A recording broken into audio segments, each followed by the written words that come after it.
Guys, welcome back to the Shweta Mailar YouTube channel. ಎಲ್ಲರೂ ಹೇಗಿದ್ದೀರಾ? ಚೆನ್ನಾಗಿದ್ದೀರಾ? ಸೊ ಇವತ್ತು ವೆಡ್ನೆಸ್ಡೇ, ನಿನ್ನೆ ಟ್ಯೂಸ್ಡೇ ಋತ್ವಿಕಿನ ಬರ್ತಡೇ ಸೆಲೆಬ್ರೇಷನ್ ಎಲ್ಲ ಆಯಿತು. ಇದು ನೆಕ್ಸ್ಟ್ ಡೇ ಮಾರ್ನಿಂಗಿಂದ ನಾನು ಬ್ಲಾಗ್ನ ಸ್ಟಾರ್ಟ್ ಮಾಡಿದ್ದೀನಿ. ಅವ್ನಿಗೆ ಇವತ್ತು ಎಕ್ಸಾಮ್ ಇತ್ತು, ಸೊ ಸ್ಕೂಲ್ಗೆ ಹೋಗಿದ್ದಾನೆ, ರೆಡಿ ಮಾಡಿ ಕಳಿಸ್ದೆ. ಇನ್ನು ನಿನ್ನೆ ಬರ್ತಡೇ ಸೆಲೆಬ್ರೇಷನ್ ಆಗಿರೋದೆಲ್ಲ ಮನೆಯೆಲ್ಲನೂ ಸ್ವಲ್ಪ ಮೆಸ್ಸಿ ಆಗಿಬಿಟ್ಟಿದೆ, ಹರಡ್ಬಿಟ್ಟಿದೆ. ಇನ್ನು ಮಿಕ್ಕಿದ ಮನೆಯೆಲ್ಲ ಕೂಡ ಕ್ಲೀನ್ ಮಾಡ್ಕೊಳ್ತೀನಿ. ಬನ್ನಿ ಇವತ್ತಿನ ಡೇ ಹೇಗಿರುತ್ತೆ ಅಂತ ಅಂದ್ಬಿಟ್ಟು ತೋರಿಸ್ತೀನಿ. ಯಾರೆಲ್ಲ ನನ್ನ ಬ್ಲಾಗ್ಸ್ನ ನೋಡ್ತಾ ಇದ್ದೀರಾ, ನನ್ನ ಚಾನಲ್ನ ಸಬ್ಸ್ಕ್ರೈಬ್ ಮಾಡ್ಕೊಂಡಿಲ್ಲ, ಸಬ್ಸ್ಕ್ರೈಬ್ ಮಾಡಿಕೊಂಡು ವೀಡಿಯೋಸ್ನ ನೋಡಿ, ಇಷ್ಟ ಆದರೆ ಲೈಕ್ ಮಾಡಿ. ಸೊ ಬನ್ನಿ ಇವತ್ತಿನ ವೀಡಿಯೋನ ಸ್ಟಾರ್ಟ್ ಮಾಡಿ.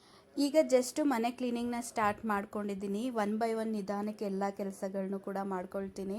ನೆನ್ನೆನೂ ಅಷ್ಟೇ ಋತು ಬರ್ತಡೇ ಇದ್ದಿದ್ದರಿಂದ ಇಡೀ ಮನೆನ ಕ್ಲೀನ್ ಮಾಡಿದ್ದೆ. ನಾನು ಎಲ್ಲ ಕ್ಲೀನ್ ಮಾಡಿಕೊಂಡು ದೇವ್ರ ಪೂಜೆ ಎಲ್ಲ ಕೂಡ ಮಾಡಿ ಮುಗಿಸಿದ್ದೆ. ಇವತ್ತು ಅಷ್ಟೇ ಸೇಮ್ ಅಷ್ಟೇ ಕೆಲಸಗಳಿದೆ. ಒಂದು ಕಡೆಯಿಂದ ಎಲ್ಲ ಮತ್ತೆ ಕ್ಲೀನ್ ಮಾಡಬೇಕು.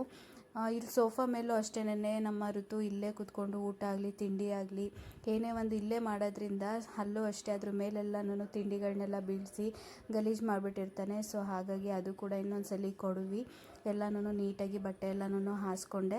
ನಮ್ಮ ಮನೆ ಫಸ್ಟ್ ಫ್ಲೋರಲ್ಲಿರೋದ್ರಿಂದ ಗಾಳಿಗಾಗಲಿ ಬೆಳಕಿಗಾಗಲಿ ಯಾವುದೇ ರೀತಿ ಪ್ರಾಬ್ಲಮ್ ಇಲ್ಲ, ಎಲ್ಲ ಚೆನ್ನಾಗಿ ಬರುತ್ತೆ. ಮತ್ತು ಇವಾಗ ಬೇಸಿಗೆ ಆಗಿರೋದ್ರಿಂದ ಮೋಲ್ಡ್ ಕೂಡ ಕಾದ್ಬಿಟ್ಟಿರುತ್ತೆ. ನಾವು ಬೆಳಗ್ಗೆ ಅಂತೂ ಮನೆಯಲ್ಲಿ ಇರೋದಕ್ಕೆ ಸಿಕ್ಕಾಪಟ್ಟೆನೇ ಸೆಕೆ ಆಗ್ತಾ ಇರುತ್ತೆ.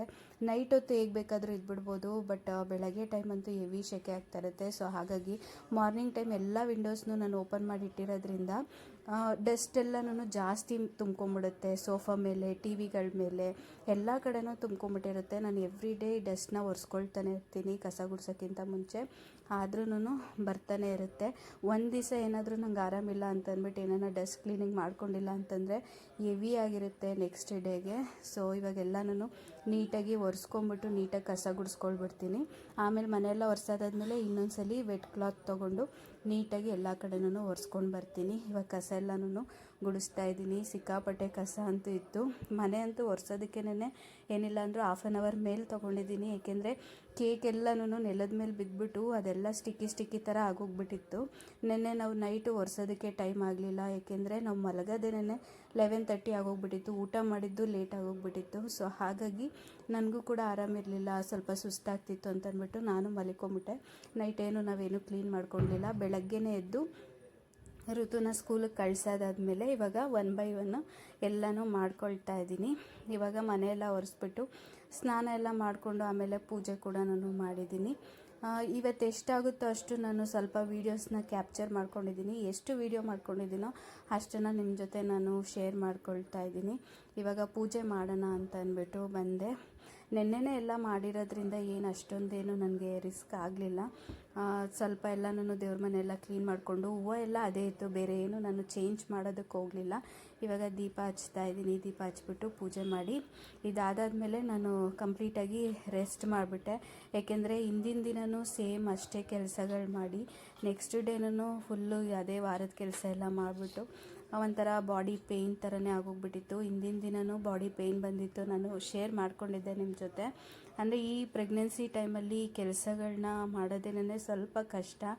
ಸೊ ಹಂಗಾಗಿ ಎವ್ರಿ ಡೇ ಇದು ಮಾಡ್ತಾ ಇರಬೇಕಾದ್ರೆ ಸಿಕ್ಕಾಪಟ್ಟೆ ಇದಾಗುತ್ತೆ, ಟಯರ್ಡ್ ಫೀಲ್ ಆಗುತ್ತೆ.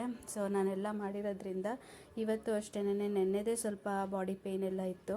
ಇನ್ನು ಇವತ್ತು ಕೆಲಸ ಎಲ್ಲ ಮಾಡಿದ್ದಕ್ಕೆ ಇನ್ನೂ ಜಾಸ್ತಿನೇ ಅಂತ ಅನ್ನಿಸ್ತಾ ಇತ್ತು. ಸೊ ಹಾಗಾಗಿ ಪೂಜೆ ಎಲ್ಲ ಮಾಡಿ ಸ್ವಲ್ಪ ಹೊತ್ತು ಮಲಿಕೊಂಡು ರೆಸ್ಟ್ ಮಾಡಿಬಿಟ್ಟೆ. ನಮ್ಮ ಋತು ಬರೋವರೆಗೂ ಸ್ಕೂಲಿಂದ ರೆಸ್ಟ್ ಮಾಡಿಬಿಡೋಣ, ಮಲಿಕೊಂಬಿಡೋಣ ಅಂತ ಅಂದ್ಬಿಟ್ಟು ಮಲಿಕೊಂಡು ರೆಸ್ಟ್ ಮಾಡಿದೆ.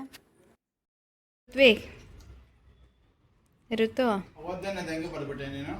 ಓದ್ದಾನೆ ಅಷ್ಟು ಚೆನ್ನಾಗಿ ಅದು ಹೆಂಗೆ ಬರುತ್ತೆ? ಎಲ್ಲನೂ ಬರ್ದಿದ್ಯಾ? ಹಾಂ, ಅಜ್ಜಿ ತಾತ ಕಾಲು ಮುಕ್ಕೊಂಡಿದ್ಕ, ಅದಕ್ಕೆ ಎಲ್ಲ ಬರೆದ್ಬಿಟ್ಟಾ? ಹಾಂ, ಯಾವಾಗ ಮುಕ್ಕೊಂಡೆ? ಯಾವಾಗ ಮುಕ್ಕೊಂಡೆ ನೀನು? ನೆನ್ನೆನಾ? ಬರ್ತಡೇ ದಿನ? ಅದಕ್ಕೆ ಎಲ್ಲ ಚೆನ್ನಾಗಿ ಬರೆದ್ಬಿಟ್ಟಿದ್ದೆ.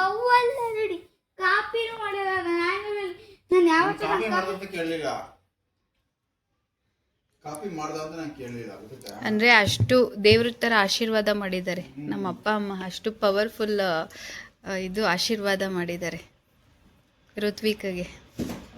ಅಲ್ವಾ ಋತ್ವಿಕ್? ಹಂಗಾರೆ ಎಲ್ಲ ಎಕ್ಸಾಮು ಹಿಂಗೆ ಚೆನ್ನಾಗಿ ಮಾಡ್ತಾನೆ. ಇನ್ನು ಋತು ಎಕ್ಸಾಮ್ ಎಲ್ಲ ಮುಗಿಸ್ಕೊಂಡು ಮಧ್ಯಾಹ್ನನೇ ಮನೆಗೆ ಬಂದ. ಸೊ ಅವನು ಮನೆಗೆ ಬಂದಿದ ತಕ್ಷಣ ಹೇಗೆ ಎಕ್ಸಾಮ್ ಮಾಡಿದೆ ಅಂತ ಅಂದ್ಬಿಟ್ಟು ಕೇಳಿದ್ರೆ ಎಲ್ಲ ಈಸಿಯಾಗಿತ್ತು, ಸಖತ್ತಾಗಿ ಮಾಡಿದೆ ಅಂತ ಅಂದ್ಬಿಟ್ಟು ಹೇಳ್ತಾ ಇದ್ದ.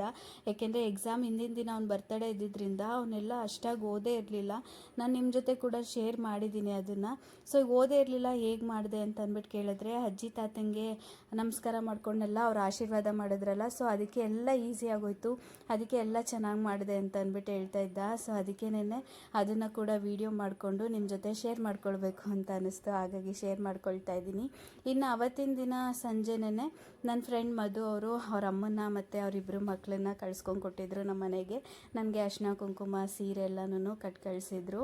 ಅವ್ರ ಅಮ್ಮ ಬಂದಿದ್ದರು, ಎಲ್ಲನೂ ಕೊಟ್ಟರು. ಆ ಕೊಡೋದನ್ನ ವೀಡಿಯೋ ಮಾಡ್ಕೊಂಡಿಲ್ಲ, ಫೋಟೋ ಇದೆ, ಅದು ಲಾಸ್ಟಲ್ಲಿ ನಾನು ಆ್ಯಡ್ ಮಾಡ್ತೀನಿ. ಇನ್ನು ಸ್ವಲ್ಪ ಹೊತ್ತೆಲ್ಲ ಮನೆಯಲ್ಲೇ ಕೂತ್ಕೊಂಡು ಅವ್ರ ಮಕ್ಕಳು ಕೂಡ ಚೆನ್ನಾಗಿ ಮನೆಯಲ್ಲೆಲ್ಲ ಆಟ ಆಡ್ಕೊಂಡಿದ್ರು. ಇನ್ನು ಚಿಕ್ಕ ಮಗಳು ಅಂತೂ ಸಿಕ್ಕಾಪಟ್ಟೆ ಚೂಟಿ, ತುಂಬ ಚೆನ್ನಾಗಿ ಮುದ್ದಾಗಿ ಮನೆ ತುಂಬ ಆಟ ಆಡಿಕೊಂಡು ಓಡಾಡ್ಕೊಂಡಿತ್ತು.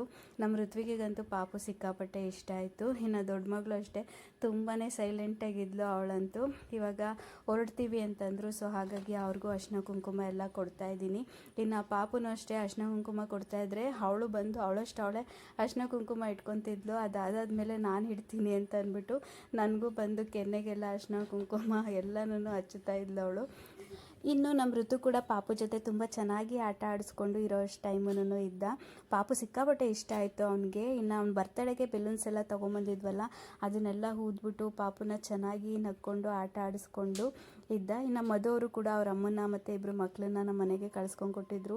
ಫಸ್ಟ್ ಟೈಮ್ ಅವ್ರು ಬಂದಿದ್ದಿತ್ತು, ನನಗಂತೂ ತುಂಬಾ ಖುಷಿ ಆಯಿತು. ಅವ್ರ ಅಮ್ಮ ಅಂತೂ ತುಂಬ ಚೆನ್ನಾಗಿ ಮಗಳು ಅಂತ ಅಂದ್ಬಿಟ್ಟು ಚೆನ್ನಾಗಿ ಮಾತಾಡಿಸಿದ್ರು. ಅವ್ರ ಅಮ್ಮನ ಕೈಲಂತೂ ಸೀರೆ ಆಗ್ಬೋದು ಮತ್ತು ಅರಿಶಿನ ಕುಂಕುಮ ಎಲ್ಲನೂ ಕಳ್ಸ್ಕೊಂಡು ಕೊಟ್ಟಿದ್ರು. ನಾವು ಪ್ರೀತಿಯಿಂದ ಒಂದು ಫ್ರೆಂಡ್ಶಿಪ್ಪಲ್ಲಿ ಚೆನ್ನಾಗಿ ಮಾತಾಡ್ಕೊಂಡಿರ್ತೀವಿ. ಆ ಫ್ರೆಂಡ್ಶಿಪ್ಪಲ್ಲೇ ಅವ್ರ ಪ್ರೀತಿಯಿಂದ ನನಗೆ ಈ ಪ್ರೆಗ್ನೆನ್ಸಿ ಟೈಮಲ್ಲಿ ಇದೆಲ್ಲನೂ ಕಳ್ಸ್ಕೊಂಡು ಕೊಟ್ಟಿದ್ದಾರೆ. ಸಖತ್ತು ಖುಷಿ ಆಯಿತು, ಒಂಥರ ಲೈಫ್ ಟೈಮ್ ಮೆಮೊರೇಬಲ್ ಆಗಿರುತ್ತೆ. ನಾವು ಯಾರಿಂದನೂ ಏನೂ ಕೂಡ ಎಕ್ಸ್ಪೆಕ್ಟ್ ಮಾಡಲ್ಲ, ಇದೆಲ್ಲನೂ ಕಳಿಸ್ಬೇಕು ಕೊಡಬೇಕು ಅಂತಂದ್ಬಿಟ್ಟು. ಬಟ್ ಪ್ರೀತಿಯಿಂದ ಕಳ್ಸ್ಕೊಂಡು ಕೊಡ್ತಾರಲ್ಲ, ಅದಕ್ಕೆ ಬೆಲೆ ಕಟ್ಟೋದಕ್ಕಾಗೋದಿಲ್ಲ. ತುಂಬಾ ಖುಷಿ ಆಯಿತು. ಇನ್ನು ಅವರು ಕೂಡ ಪಾಪು ಕೂಡ ಎಲ್ರಿಗೂ ಬಾಯಿ ಮಾಡಿಬಿಟ್ಟು ಹೋಗ್ತಾ ಇದೆ. ಸೊ ಏನೆಲ್ಲ ಕಳಿಸಿದ್ರು ಅಂತ ಅಂದ್ಬಿಟ್ಟು ಇದು ಪುಟ್ಟದಾಗಿ ವಿಡಿಯೋ ಮಾಡ್ಕೊಂಡಿದ್ದೆ, ಅದನ್ನೇ ಶೇರ್ ಮಾಡ್ತೀನಿ. ಇನ್ನು ಸೀರೆ ಯಾವ ರೀತಿ ಇದೆ ಅಂತ ಅಂದ್ಬಿಟ್ಟು ನಾನು ಕಮ್ಮಿಂಗ್ ವ್ಲಾಗ್ಸಲ್ಲಿ ನಿಮ್ಮ ಜೊತೆ ಶೇರ್ ಮಾಡ್ಕೊಳ್ತೀನಿ ನಾನು. ನೋಡಿ ಗೈಸ್, ನಮ್ಮ ಋತ್ವಿಕು ನಾಳೆ ಎಕ್ಸಾಮ್ಗೆ ಪ್ರಿಪೇರ್ ಆಗ್ತಾ ಇದ್ದಾನೆ. ನಾಳೆ ಅಲ್ಲ, ನಾಳೆ ಸ್ಟಡಿ ಹಾಲಿಡೇ ಇದೆ, ನಾಡಿದ್ದು. ಇವತ್ತು ಇಂಗ್ಲೀಷ್ ಇತ್ತು. ಹೆಂಗೆ ಮಾಡಿದಿರುತ್ತೋ ಇಂಗ್ಲೀಷು? ಜೋರಾಗಿ ಹೇಳು, ಕೇಳಿಸಲ್ಲ. ಸೂಪರ್ ಈಸಿಯಾಗಿ ಮಾಡ್ದ. ಬರ್ತಡೇ ಇದೆ ಅಂತ ಅಂದ್ಬಿಟ್ಟು ಏನೂ ಓದಿರಲಿಲ್ಲ, ನೋಡ್ರೆ ಸೂಪರ್ ಈಸಿಯಾಗಿ ಮಾಡಿದಾನಂತೆ.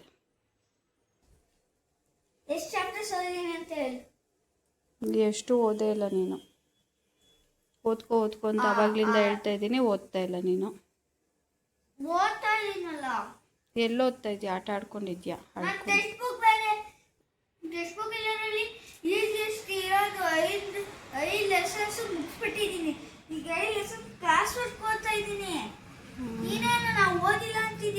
ಓದ್ಕೋ. ನೋಡಿ ಗೈಸ್, ನೆನ್ನೆ ಬರ್ತ್ಡೇ ಸೆಲೆಬ್ರೇಷನ್ ಮಾಡಿ ಡೆಕೋರೇಷನ್ ಆಗೇ ಇದೆ. ಅತ್ತ ಇರೋ 2 ಬೆಲ್ಲನ್ನ ಕಿತ್ತಾಕ್ಬಿಟ್ಟಿದ್ದಾನೆ.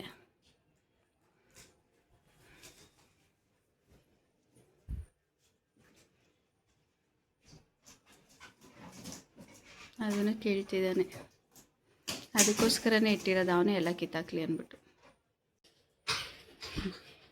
ನೋಡಿ ಗೈಸ್, ಓದ್ತಾ ಇದ್ದೀನಿ ಅಂತ ಅಂದ್ಬಿಟ್ಟು ಡ್ರಾಮಾ ಮಾಡ್ತಿದ್ದಾನೆ. ಓದ್ತಾ ಇಲ್ಲ, ಆಟ ಆಡ್ತಾ ಇದ್ದಾನೆ. ನಾನು ಬಂದಿದ್ದ ತಕ್ಷಣನೇ ಬುಕ್ ಓಪನ್ ಮಾಡ್ತಾನೆ. ನಾನಾ ಎಕ್ಸಾಮ್ ಬರೆಯೋದು? ನಾನು ಟೆನ್ಷನ್ ಮಾಡ್ಕೋಬೇಕಾ? ನೀನು ತಾನೇ ಎಕ್ಸಾಮ್ ಬರೆಯೋದು. ನಮ್ಮ ಕಾಲದಲ್ಲೂ ಎಕ್ಸಾಮಿಗೆ ನಾವೇ ಟೆನ್ಷನ್ ಮಾಡ್ಕೊತಿದ್ವಿ, ನಮ್ಮ ಮಕ್ಳ ಕಾಲದಲ್ಲೂ ಎಕ್ಸಾಮಿಗೆ ನಾವೇ ಟೆನ್ಷನ್ ಮಾಡ್ಕೊಳ್ಬೇಕು. ಇವ್ರಿಗಂತೂ ಟೆನ್ಷನ್ನೇ ಇಲ್ಲ. ಹೋಗ. ನಾನಿವಾಗ ಅಡುಗೆ ಮಾಡ್ತಾಯಿದ್ದೀನಿ. ಇಟ್ಟಿದ್ದೀನಿ, ಒಂದು ಸೈಡು ಅನ್ನಕ್ಕೆ ಇಟ್ಟಿದ್ದೀನಿ. ನಾನು ಯೂಶ್ವಲಿ ತಪ್ಪಲೆಲ್ಲೇ ಅನ್ನ ಮಾಡೋದು. ಇನ್ನೊಂದು ಸೈಡು ಕಬಾಬ್ ಹಾಕ್ತಾ ಇದ್ದೀನಿ. ಇಲ್ಲಿ ಸಾಂಬಾರಿದೆ, ಬಿಸಿ ಮಾಡಬೇಕು. ಇವತ್ತಿನ ಡಿನ್ನರ್ ಇಷ್ಟೇ ಗೈಸ್. ನಾನ್ ವೆಜ್ ಇವತ್ತು.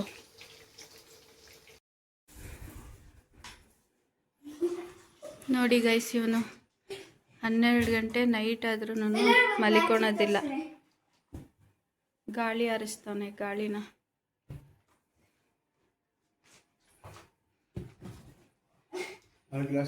ಹೊಸ ಬಟ್ಟೆ ಅಂತೂ ಬಿಚ್ಚೇ ಇಲ್ಲ. ಅದು ಕಿತ್ತಾಕ್ಬಿಡ್ಬೇಕು ಅಲ್ವಾ ಋತ್ವಿ? ಕಿತ್ತೋಗ್ಬಿಡ್ಬೇಕು, ಅವಾಗ ಸಮಾಧಾನ, ಅವಾಗ ಸುಮ್ಮನಾಗ್ತಾನೆ.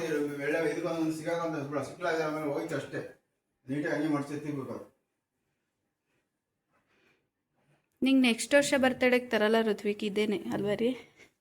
ನೆಕ್ಸ್ಟ್ ವರ್ಷ ಬರ್ತಡೇಗೆ ಇದೇನೆ. ಲಾಸ್ಟ್ ಇಯರ್ ಬರ್ತಡೇದು ಎತ್ತಿಕ್ಕಿರೋ ಸಿಗಲಿಲ್ಲ. ಸಿಕ್ಕಿದ್ರೆ ಗೋಲ್ಡನ್, ಅದು ಗೋಲ್ಡನ್. ಸರ್, ಅದಕ್ಕೆ ಶೆಕೆ ಆಗಿಲ್ಲ, ನಮಗೆ ಶೆಕೆ ಆಗೈತೆ. ಗಾಳಿ, ನಮಗೆ ಗಾಳಿ ಬೀಸು, ಅದಕ್ಕೆ ಯಾಕೆ ಬೀಳಿಸ್ತೀಯ? ಹೊಟ್ಟೆಗೆ ಹೊಡೆದ್ಬಿಟ್ಟಿಯ? ಸಾಕು. ಗೊತ್ತಿಲ್ಲ. ಗಾಡಿ ನಿಲ್ಲಿಸ್ಬಿಟ್ಟು ಹೋಗ್ರಿತ್ತು.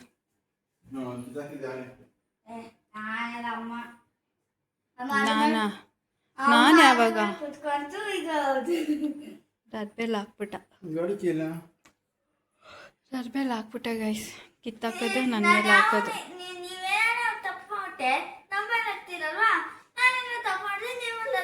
ಹಾಂ ನೋಡಿ, ಇವಾಗ ಕರೆಕ್ಟಾಗಿ ಹೇಳಿದೆ ನೀನು.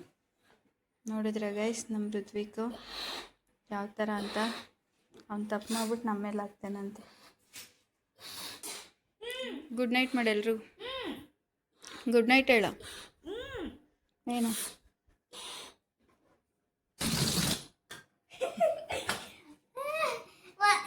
last 2 times, okay? Bye guys, ನಾಳೆ ಬ್ಲಾಗ್ನ ಕಂಟಿನ್ಯೂ ಮಾಡ್ತೀನಿ.